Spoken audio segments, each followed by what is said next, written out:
മൂന്നാം ദിവസം കാലിക്കറ്റ് അപ്സര തിയേറ്ററിൽ 2 മണിക്കുള്ള ഷോക്ക് ആളുണ്ട് എന്നുള്ളതാണ് നമ്മൾ ഈ ഒരു വീഡിയോയിലൂടെ നോക്കാൻ വേണ്ടി പോകുന്നത്. ഇത് അവിടുത്തെ ബൈക്ക് പാർക്കിംഗ് ഏരിയയാണ് നിങ്ങളിപ്പോൾ കണ്ടുകൊണ്ടിരിക്കുന്നത്. ഇത് കാണുന്ന സമയത്ത് ഞാൻ പിന്നെ പറയേണ്ട ആവശ്യമില്ലല്ലോ, മികച്ച രീതിയിലുള്ള ഓഡിയൻസ് തന്നെയാണ് മൂന്നാമത്തെ ദിവസവും 2 മണിക്ക് ഷോക്ക് കാലിക്കറ്റ് അപ്സര തിയേറ്ററിൽ എത്തിയത് എന്ന് വേണം ഇത് കാണുന്ന സമയത്ത് നമുക്ക് മനസ്സിലാക്കാൻ. പലരും ബോക്സ് ഓഫീസിൽ ടർബോ എന്ന ചിത്രം വീണ് കാണാൻ ആഗ്രഹിക്കുന്നു. എന്നാൽ അതിനെയെല്ലാം അതിജീവിച്ചിട്ടാണ് ടർബോ എന്ന ചിത്രം ഇത്ര വലിയ വിജയത്തിലേക്ക് നീങ്ങുന്നത്.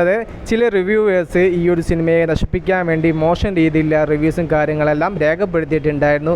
എന്നാൽ അതിനെയെല്ലാം കാറ്റിൽ പറത്തിക്കൊണ്ടാണ് പ്രേക്ഷകർ തിയേറ്ററിലേക്ക് എത്തുന്നത്. അവർക്ക് എൻഗേജിംഗ് ആക്കി കണ്ടിരിക്കാൻ പറ്റുന്ന സിനിമയാണ് എന്നുള്ള അഭിപ്രായം കണ്ട പ്രേക്ഷകർ കാണാത്തവരോട് പറഞ്ഞു തന്നെയാണ് മൗത്ത് പബ്ലിസിറ്റിയുടെ സഹായത്തോടു കൂടെ ഇന്ന് തിയേറ്ററിൽ ഇത്രത്തോളം ജനം എത്തുന്നത്. പ്രേക്ഷകനെ ഇത്രത്തോളം തൃപ്തിപ്പെടുത്തുന്ന ഒരു മാസ് മസാല എൻ്റർടൈനർ സിനിമ ഈ അടുത്ത കാലത്തൊന്നും തിയേറ്ററിൽ എത്തിയിട്ടില്ല എന്നാണ് കണ്ട പ്രേക്ഷകർ ഇന്ന് ഞാൻ റിവ്യൂ ചോദിച്ച സമയത്ത് അവർ എന്നോട് അഭിപ്രായപ്പെട്ടിരിക്കുന്നത്.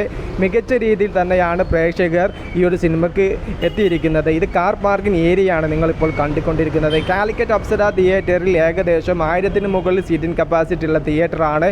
98 ഓക്യുപ്പൻസിയിലാണ് ഇവിടെ ഈ ഒരു ചിത്രം ഇന്ന് കളിച്ചിരിക്കുന്നത്. ഉച്ചക്കത്തെ 2 മണിക്കുള്ള ഷോ കേട്ടോ.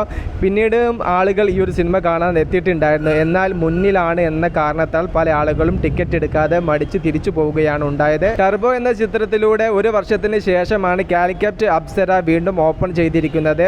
ലിസ്റ്റിൻ സ്റ്റീഫൻ്റെ മാജിക് ഫ്രെയിംസ് ആണ് ഈ ഒരു തിയേറ്റർ ഇപ്പോൾ നടത്തിക്കൊണ്ടിരിക്കുന്നത്. കോഴിക്കോട്ടുകാർക്ക് ഏറ്റവും പ്രിയപ്പെട്ട തിയേറ്ററാണ് കാലിക്കറ്റ് അപ്സര. ഇന്ന് ഇവിടെ ഇനി കളിക്കാൻ പോകുന്ന 5 മണിയുടെയും 8 മണിയുടെയും 11:30-ൻ്റെയും ഷോകൾക്കൊക്കെ വിരലിൽ എണ്ണാവുന്ന ടിക്കറ്റ്സുകൾ മാത്രമാണ് ഇനിയുള്ളത്. 11:30-ന് തേർഡ് ഷോ വരെയാണ് മൂന്നാം ദിവസം ഇവിടെ ആഡ് ചെയ്തിരിക്കുന്നത്. തുടർച്ചയായി ഇങ്ങനെ തന്നെയാണ് ഈ ഒരു തിയേറ്ററിൽ ടർബോ എന്ന ചിത്രം കളിച്ചുകൊണ്ടിരിക്കുന്നത്. പ്രേക്ഷകനെ തൃപ്തിപ്പെടുത്താത്ത ഒരു സിനിമയ്ക്ക് ഇത്രത്തോളം കളക്ഷനും തിരക്കും ഒന്നും മൂന്നാമത്തെ ദിവസം ഒരിക്കലും കാണാൻ സാധിക്കില്ല. ടർബോ എന്ന ചിത്രം വലിയ വിജയത്തിലേക്ക് തന്നെയാണ് നീങ്ങുന്നത്. വരും ദിവസങ്ങളിൽ കൂടുതൽ ഉയരങ്ങളിലേക്ക് പറക്കാൻ ടർബോ എന്ന ചിത്രത്തിന് സാധിക്കും. Okay, by.